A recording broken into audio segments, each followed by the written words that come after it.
Hi అండి, welcome back to my channel cooking for you 99. ఈరోజు వీడియోలో దోసని క్రిస్పీగా అండ్ క్రంచీగా ఎలా చేసుకోవాలో ఈ వీడియోలో చూసేద్దాం. ముందుగా ఒక బౌల్ని తీసుకొని అందులో ఒక కప్పు వరకు మినపప్పును వేసుకోవాలి. అలాగే ఈ మినపప్పును ఒక 2 టైమ్స్ వరకు వాష్ చేసుకొని పప్పు మునిగేంత వరకు వాటర్ వేసుకోవాలి. ఇప్పుడు ఇందులో ఒక 1/2 టేబుల్ స్పూన్ మెంతులు వేసుకోవాలి.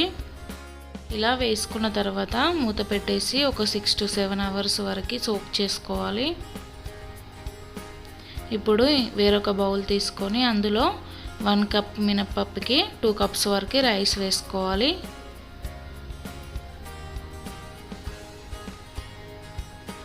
ఇలా వేసుకున్నాక ఒక 2 టైమ్స్ వాష్ చేసుకొని ఇలా రైస్కి ఫుల్గా వాటర్ వేసుకొని మూత పెట్టేసుకొని 6 to 7 అవర్స్ లేదా ఓవర్ నైట్ వరకు రెండింటిని సోక్ చేసుకోవాలి. ఇప్పుడు మిక్సీ పట్టుకునే ఒక 10 నిమిషాల ముందు ఇలా ఒక 1/2 కప్ వరకు అటుకులను తీసుకొని నానబెట్టుకోవాలి.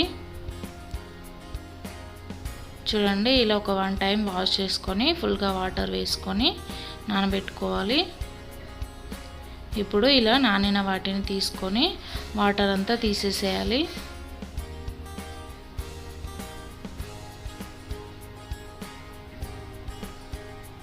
చూడండి, ఇప్పుడు వీటిని మిక్సీకి చేసుకోవాలండి.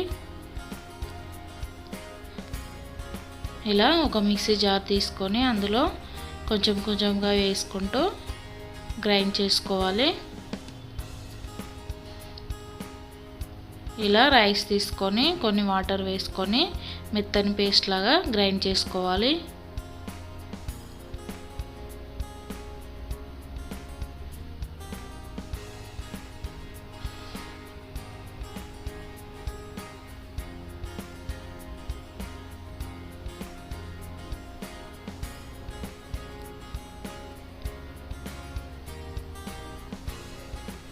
చూడండి, ఇలా చూస్తున్న విధంగా స్మూత్గా గ్రైండ్ చేసుకోవాలి. ఇప్పుడు ఇలా గ్రైండ్ చేసుకున్న దాన్ని వేరొక బౌల్లోకి ట్రాన్స్ఫర్ చేసుకోవాలి.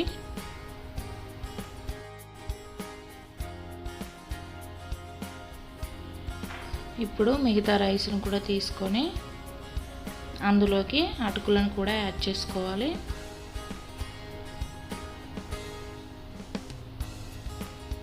ఇలా యాడ్ చేసుకొని దీన్ని కూడా స్మూత్గా గ్రైండ్ చేసుకోవాలి.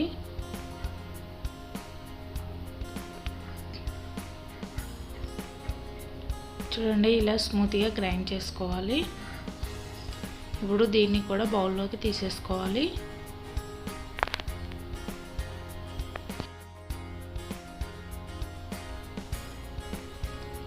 ఇప్పుడు నానబెట్టుకున్న పప్పుని కూడా గ్రైండ్ చేసుకోవాలి.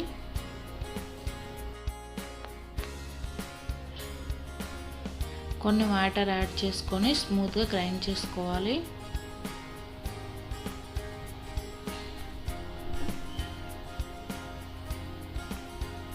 ఇప్పుడు దీన్ని బౌల్లోకి వేసుకుందాం.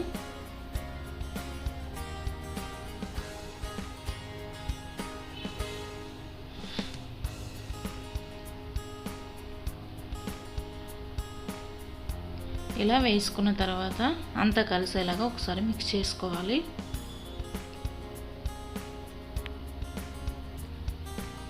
ఇలా చేతితో ఒకసారి అంతా మిక్స్ అయ్యేలాగా కలుపుకోవాలి.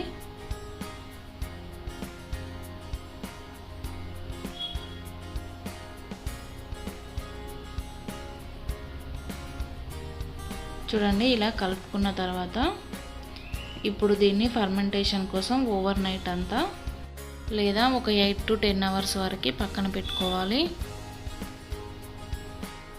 చూడండి, next day morning dosa batter double క్వాంటిటీలో వచ్చింది కదా. ఇప్పుడు ఒకసారి మిక్స్ చేసుకోవాలి.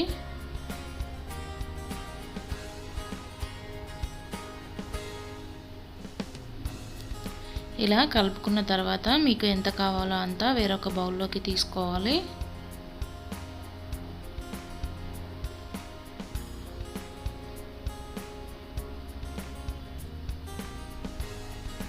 ఇలా తీసుకున్న తర్వాత మిగతా పిండిని ఫ్రిడ్జ్లో స్టోర్ చేసుకోండి. ఇప్పుడు దీంట్లో కొంచెం సాల్ట్ అండ్ వాటర్ యాడ్ చేసుకొని ఒకసారి మిక్స్ చేసుకోవాలి. ఇప్పుడు దోశ ప్యాన్ని తీసుకొని హై ఫ్లేమ్లోనే హీట్ చేసుకోవాలి. ఇలా హై ఫ్లేమ్లోనే దోశ బ్యాటర్ వేసుకోవాలి. ఇలా వేసుకొని రౌండ్గా స్ప్రెడ్ చేసుకోండి.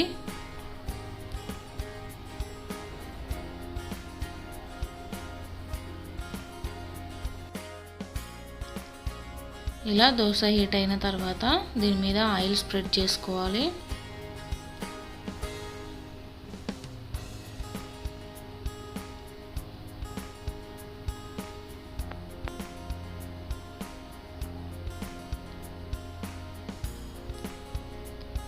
ఇప్పుడు దీని మీద కొంచెం కారం లేకపోతే మీకు నచ్చిన పొడిని వేసుకోండి, లేకపోతే స్కిప్ చేసేయండి. చూడండి, ఇలా దోశ కలర్ చేంజ్ అయిన తర్వాత సర్వింగ్ ప్లేట్లోకి సర్వ్ చేసుకోవడమే అండి. అంతే అండి, క్రిస్పీగా అండ్ క్రంచీగా దోశ రెడీ. ఈ వీడియో కనుక మీకు నచ్చినట్లయితే ప్లీజ్ లైక్ చేయండి, షేర్ చేయండి, సబ్స్క్రైబ్ చేసుకోండి. Thank you for watching.